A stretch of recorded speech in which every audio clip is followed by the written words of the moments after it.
It was supposed to be routine. The sun was barely up as the 22nd Infantry convoy rolled into the valley. Just a resupply mission, they'd said. In and out before noon. No red zones. No enemy activity for weeks. But Sergeant Cole didn't like the quiet. Something felt off. No birds. No wind. Just stillness. Cole leaned out of the passenger seat, scanning the ridge lines. The others were relaxed, chatting through their headsets. Some even joked about getting back in time for warm coffee. But Cole had seen too many so-called safe routes go sideways. Up ahead, the lead vehicle dipped slightly into a bend, and that's when it happened. A thunderous blast tore through the silence. The Humvee in front disappeared in a cloud of dirt and fire. Metal flew. The radio screamed with feedback. Ambush. Take cover. Gunfire erupted from both sides of the valley. Muzzle flashes blinked in the distance. The convoy was pinned between high ground and nowhere to run. Everybody out. Move. Cole yelled, dragging a young private out of the back seat as bullets slammed into the windshield. Chaos spread in seconds. The rear vehicle was hit next. A rocket-propelled grenade struck its engine block, flipping it onto its side. The men inside scrambled out dazed, some bleeding, some limping. Captain Ramirez hit the ground behind a supply crate, grabbing the radio handset. "Command, this is Delta 2-1. We're under fire. Requesting immediate air support. Coordinates transmitting now." Only static replied. "Command, do you read?" Ramirez tried again. "We are surrounded. Multiple wounded. We need air support." The line went dead. The entire unit was now stuck in the kill zone. 3 soldiers were down, 2 critically wounded. Medics worked furiously behind a burning engine block, their gloves soaked in blood. Bullets ricocheted off the armored sides of the remaining vehicles. Smoke stung the eyes. The radio wouldn't reconnect. Cole crawled next to Ramirez. "No one's coming, sir." Ramirez didn't answer right away. He was staring up at the ridgeline, watching shadows move behind the rocks. "They planned this," he said quietly. "They waited until we were deep enough." "We need the sky," Cole said. "They've got the high ground. We can't push out without cover." "I know." Ramirez keyed the mic again. "Any Allied air units, this is Delta 2-1. We are taking heavy fire and cannot advance. Is anyone in the sky?" No reply. Behind them, a soldier was shouting for a tourniquet. Another screamed as a bullet hit near his shoulder. The unit was breaking apart, not physically, but mentally. They'd trained for war. They hadn't trained to be abandoned. Cole looked at the captain. "Do we fall back?" "To where?" The ridge above erupted with gunfire again, louder this time, closer. Someone was trying to flank them. Ramirez slammed the radio into the ground in frustration. Then he froze. A faint vibration passed through the earth. Not from the firefight. From above. He looked up. High overhead, the clouds shifted slightly. Just for a moment. He couldn't see anything clearly. But he knew. A smile tugged at the corner of his mouth. Cole noticed. "What?" Ramirez picked up the radio again, and this time, he didn't call for help. He just spoke clearly, so everyone around him could hear. "She's already in the sky." The gunfire continued. The smoke thickened. The ground team braced for the worst. And above them, somewhere in the clouds, something was coming. And it was coming fast. The ridge above flashed again. More gunfire. Closer this time. Cole ducked as rounds snapped past his ear and slammed into the dirt behind him. "We've got movement on the left flank," someone shouted. "Stay low." Ramirez barked. "Cover the medics." The smoke was getting thicker now. The wind had changed, pushing the burning wreckage back toward them. Eyes burned. Throats went dry. Cole moved from cover to cover, trying to get a clear line of sight. But whoever was up there knew the terrain. They weren't just shooting wildly. They were hurting them, pushing them deeper into the kill zone. 3 more soldiers were pinned behind a flipped vehicle. One was wounded, leg torn open from shrapnel. His screams cut through the chaos. "We've got no eyes in the sky." Ramirez said, low and bitter. No birds. No drones. No backup. But you said. Cole started. I said what they needed to hear. Ramirez cut in. Now let's survive long enough for it to be true. Cole didn't argue. He knew better. He also knew Reyes. Dana Reyes. Call sign Ghost Hawk. Not just any pilot. The best. The one who flew missions no one else would take. But no one had heard her on comms. No radar confirmation. No flight logs. Maybe she wasn't coming. Then something changed. A sound. Low. Distant. Unmistakable. It didn't come from the ridge. It came from the sky. Not loud. Not yet. But real. A deep hum. Steady and rising. Like the distant roar of a storm. Ramirez stood still. Head tilted upward. Cole followed his gaze. Nothing in sight. Just clouds and smoke. But that hum kept growing. Faster now. Closer. Then a sharp whistle cut through the air. A blur shot across the valley. No one moved. No one breathed. A flash lit up the left ridge. Then another. Explosions rang out in perfect rhythm, clean and controlled. The ridge disappeared in flame and dust. Then silence. Not from fear, from awe. The sound returned, this time closer. That wasn't artillery. That wasn't ground support. It was her. The radio crackled suddenly. Reaper 1 to ground unit. Targets neutralized. Holding pattern above grid. The voice was calm. Measured. Female. It was Reyes. The captain pressed the mic. Reaper 1, you were off grid. I never left, she replied. Overhead. The clouds broke just enough to show a glint of metal. A fighter jet, sleek and silent, circling above like a hawk waiting to strike again. Cole stared upward. How did she know? Ramirez exhaled slowly. She always knows. The soldiers who had been crouching behind rocks and crates now stood, not fully exposed, but taller, steadier. The ridge was no longer alive with fire. It was quiet, and the enemy, whoever they were, had scattered. The medics moved faster. The wounded were being stabilized. The unit was still in danger, but it didn't feel like the end anymore, because now they had air. Reyes came in low for another pass. Not to attack, just to be seen. Her jet cut across the sky with precision and grace, its shadow stretching long over the battlefield. It was the kind of flight you didn't forget. Not loud, not dramatic, but perfectly timed. Cole looked back at the captain. She just saved us. Ramirez nodded. No, she gave us the chance to save ourselves. And with that, the battle wasn't over. But it was different now. They had a fighting chance. Because she was up there. And she wasn't going anywhere. Not until they were out. All of them. Cole dropped behind a burned-out vehicle, still catching his breath. His rifle rested across his lap, but for once, he didn't feel the weight of it. Not after that strike. Reyes had hit the ridge, like she had the battlefield memorized. Like she knew exactly where every shot needed to land. Because she did. The radio hissed again. Reaper 1, maintaining visual. No new hostiles detected on thermal. Ramirez keyed the mic. Copy, Reaper. Hold pattern. We're regrouping. Understood, she said. Same calm tone. No panic. No ego. Just clarity. Behind them, the medics finished dressing a chest wound. 2 soldiers lifted their injured brother onto a stretcher. Still alive. Breathing hard. Another miracle. For now. Cole looked back at the ridge. The smoke was clearing, but the valley wasn't safe. Not yet. They'll regroup, he said quietly. They'll come back harder. Ramirez nodded. Which means we move now. The team was battered but functional. Ammo was low. Spirits were shaken. But the fear was no longer winning. Ramirez to command. The captain called again. We've regained partial control of our position. Reaper 1 is overhead, requesting green light for extraction. This time, the response came quickly.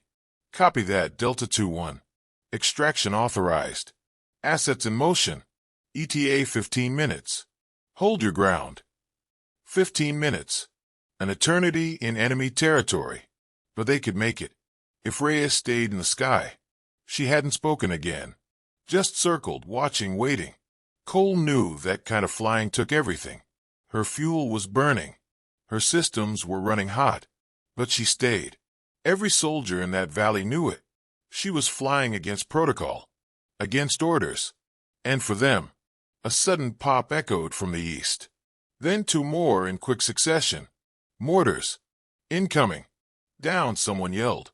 The blasts hit the far edge of the valley, throwing up dirt and fire. Shrapnel rattled off metal and armor. Cole gritted his teeth. They're adjusting their range. They're trying to box us again, Ramirez muttered. Same play. Different angle. Another explosion.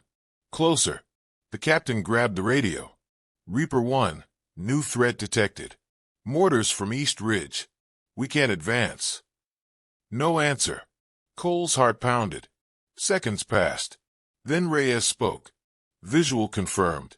Adjusting trajectory. Engaging. The sky thundered. Her jet screamed through the clouds, banking hard toward the eastern ridge. The ground shook as two precision bombs fell like lightning. The explosions rolled like distant thunder. Then silence. Again. The eastern ridge was gone. Flattened. Cleared. Reyes came in low, almost touching the tops of the smoke columns. Her silhouette flew right over the unit.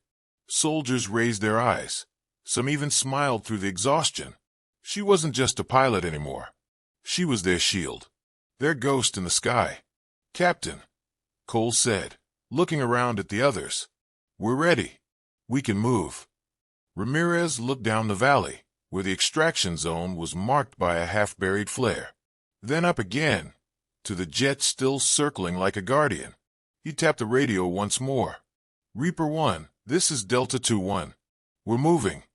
Copy that, Reyes replied. I've got you. And they believed her. Every single one of them. Because she hadn't just arrived in the sky. She'd never left it. The valley floor felt like it stretched forever. Every step forward was a risk. Every movement echoed in their heads like a countdown. The soldiers moved low and tight, eyes scanning the rocks, fingers on triggers. Cole stayed near the front, Ramirez just behind, checking angles and terrain. They were heading west, toward the extraction zone, but the path wasn't clear. Nothing about it was. Reyes stayed overhead. Her jet circled slowly now, not showing off, just reminding them she was still there. Watching. Ready. No one said it out loud, but every man on that field was thinking the same thing. If she left now, if she got called off, they were done. Captain, Cole said, keeping his voice low. I still don't get it. Get what? How did she know we were in trouble? Command never sent her. Ramirez didn't answer right away. His eyes followed the jet as it cut across the sky, like a silent blade. She wasn't on duty, he said. She wasn't even cleared to fly. That's why no one could reach her. Cole frowned. Then how? She broke protocol. That hung in the air heavier than the dust. Cole didn't need it explained. No one did. In their world, breaking protocol wasn't bravery. It was career suicide. Reyes had taken her jet. Alone. Without clearance. Without backup.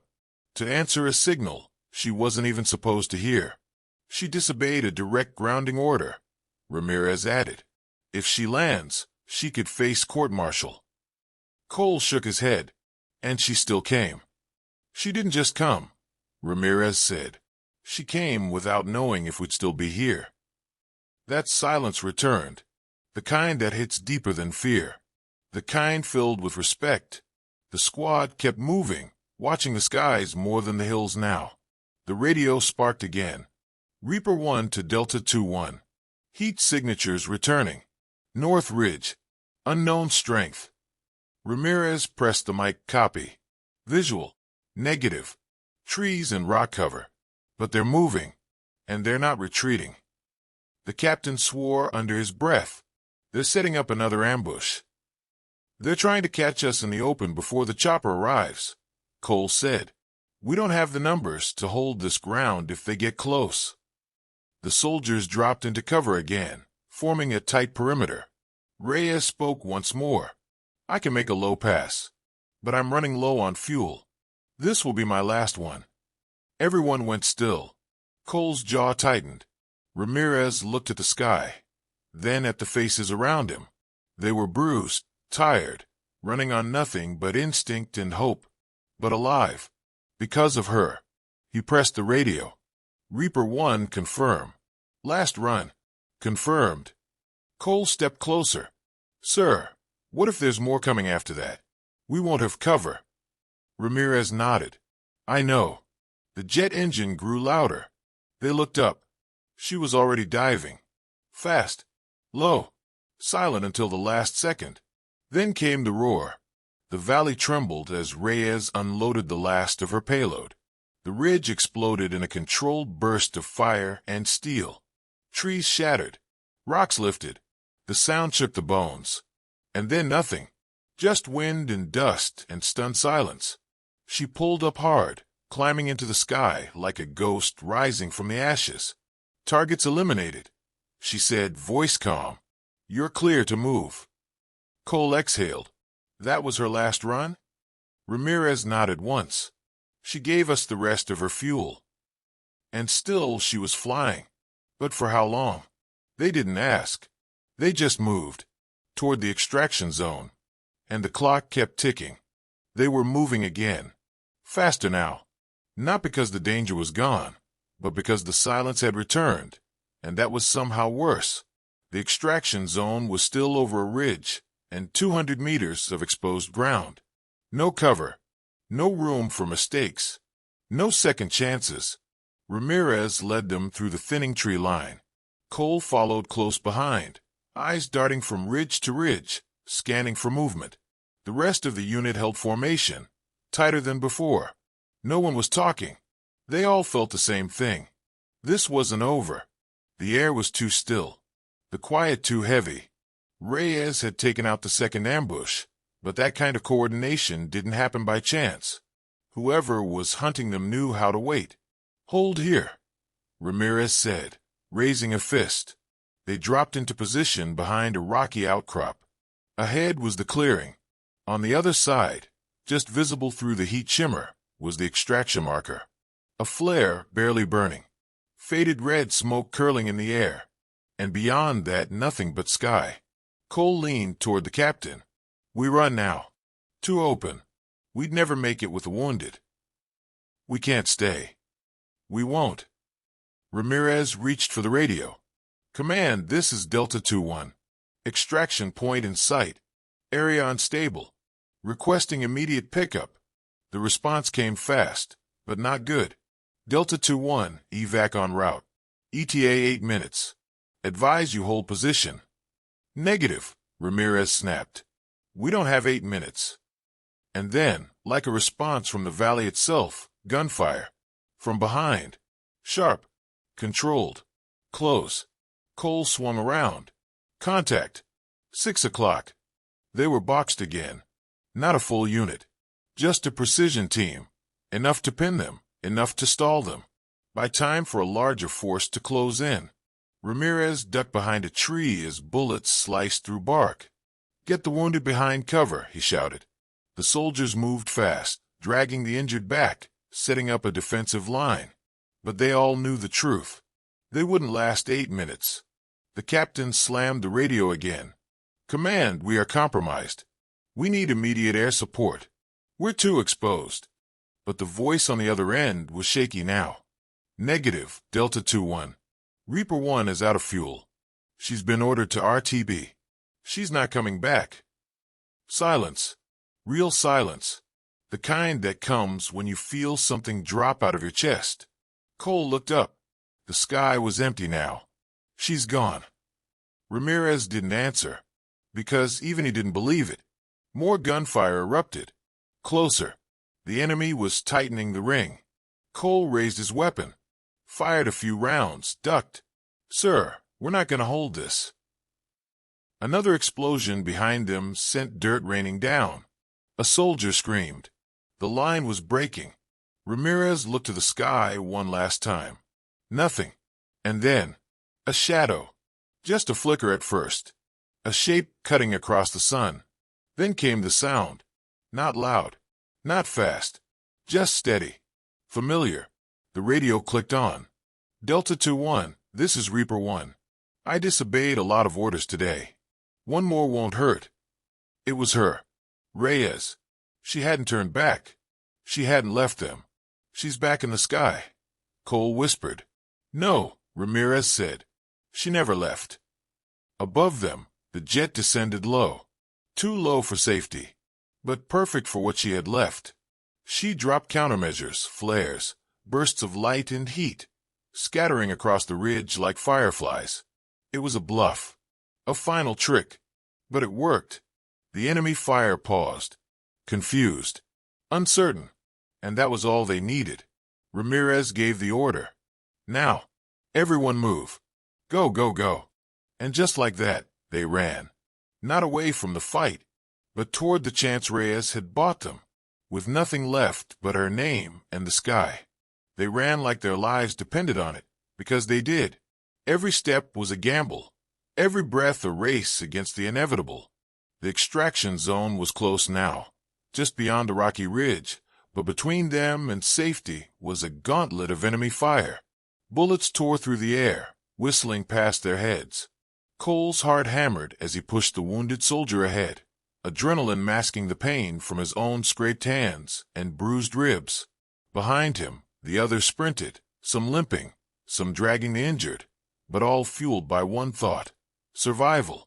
Ramirez shouted orders, his voice sharp and clear, cutting through the chaos. Keep moving. Cover each other. Don't stop. The flare marking their pickup flickered weakly in the smoky air. Cole could see the helicopter's shadow cutting through the clouds above, like a promise hanging in the sky. The whir of its blades grew louder, but so did the enemy's desperation. They weren't giving up. From the side, a grenade exploded, throwing dirt and rock in every direction. Cole slammed the injured soldier down behind a boulder just as a volley of gunfire erupted. He raised his rifle instinctively, firing back without thinking. Each shot was a prayer, silent and urgent. Go! Go! Go! Ramirez yelled again, signaling the group to sprint the last stretch. The helicopter hovered low, its ramp down, lights flashing through the dust. Soldiers scrambled aboard, hands gripping the sides, pulling each other up into the safety of the cabin. Cole helped the wounded climb and last, then leapt inside just as the first tracer round zinged past the door. The ramp slammed shut behind them, and the helicopter surged upward, pitching away from the valley. The roar of the engines drowned out the pounding in Cole's chest. He looked around the cabin, faces etched with exhaustion, relief, and disbelief. Ramirez slumped against the wall, breathing hard but alive. Reyes, he whispered. She saved us. Cole's eyes flicked to the small window just as the sky darkened with clouds. Above, a solitary jet raced after them, cutting through the storm. It was Reyes, the ghost hawk. She had risked everything, her career, her life, to be their guardian angel in the sky. The radio crackled to life one last time. Delta 2-1, this is Reaper 1. Mission complete. Heading home. The voice was calm, steady, carrying a weight that no one in the valley would ever forget. Cole closed his eyes and let the exhaustion wash over him. They had survived, because when they cried for air support, she was already there, above them, watching, waiting, fighting, because she was already in the sky. They were finally out of the valley, but the tension inside the helicopter hadn't eased. The hum of the rotors was a constant reminder that their escape was fragile. Every second could still bring danger. Cole looked around at his team, faces streaked with grime and sweat, eyes wide but alive. The youngest soldier, barely 20, was clutching a bandaged arm, his hands trembling. Ramirez sat quietly, staring out the window.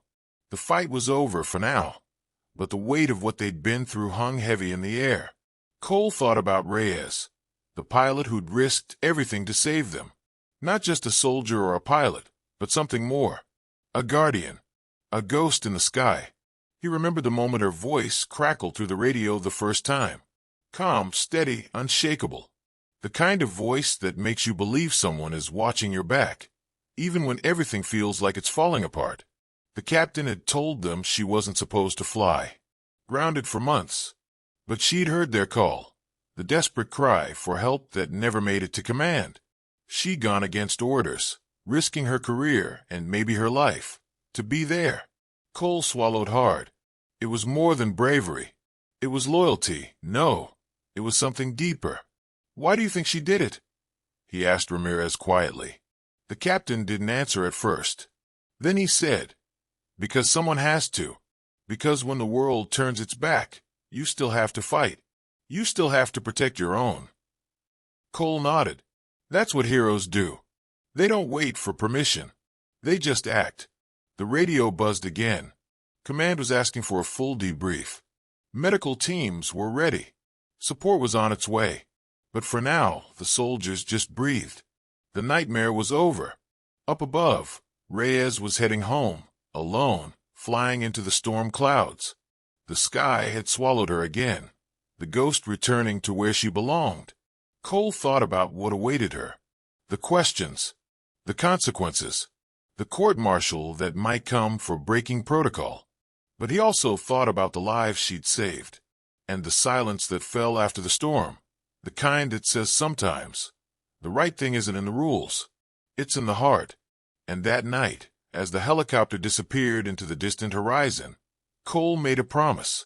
He would tell their story, not just about the battle, not just about the danger, but about the woman who was already in the sky, waiting, watching, fighting. When they cried for air support, she was already there. The next morning, the sun rose slow over the base camp, casting long shadows across the dusty ground. The air was heavy with silence, not the calm of peace, but the quiet after a storm. The kind of silence that presses on your chest and won't let go. Cole sat on a crate near the mess tent, staring at his hands. They were shaking, not from injury but from the weight of what had happened. Around him, soldiers moved about quietly, eyes avoiding his. Everyone was waiting for the inevitable debrief, the questions, the judgments. But Cole wasn't thinking about the questions. He was thinking about Reyes. Her jet had disappeared into the clouds last night, and no one knew what awaited her. Court-martial, disciplinary action, maybe worse. But what she did couldn't be measured by rules or paperwork. Cole pushed himself up and made his way toward the command center. Inside, the room was crowded with officers, faces tight with stress. Ramirez stood at the front, already giving his report. When Cole entered, the room fell silent for a moment. The gravity of the situation was clear. Report, the colonel demanded. Ramirez began, voice steady but tired. Delta 2-1 was pinned in a kill zone. Extraction was delayed. Without air support, we would have been lost. Reyes disobeyed orders, launched without clearance, and saved every last one of us. Murmurs spread. Some officers frowned, others exchanged looks. One senior officer spoke up. Disobeying direct orders is a serious offense. Protocol exists for a reason. Ramirez didn't flinch. Sometimes protocol is not enough. Sometimes lives depend on breaking the rules. Cole stepped forward. She flew into the danger zone knowing full well she could lose everything. Because she believed in us. The room was silent again. The weight of truth was undeniable. After the meeting, Cole found himself outside, breathing in the dry air. A young lieutenant approached him. Lieutenant Reyes, the officer said softly. She's remarkable. Cole nodded. She's more than that. She's the reason we're alive. Days passed. Medical teams patched wounds. Investigations began. But the story of the woman who was already in the sky spread quietly among the soldiers, a legend born from courage and sacrifice. Then came the news. The charges against Reyes were dropped. Her superiors recognized what everyone already knew. Sometimes, The right call is not in the rulebook. Reyes returned to the skies, not as a shadow, but as a symbol. Cole watched her jet roar overhead one afternoon, feeling a surge of pride and relief. The battle had tested them all, their strength, their faith, their will to survive. But in the end, it was the woman who refused to wait, who broke every rule to answer their cry, who taught them what true courage meant. When they cried for air support, she was already there, because she was already in the sky. And that was where heroes lived.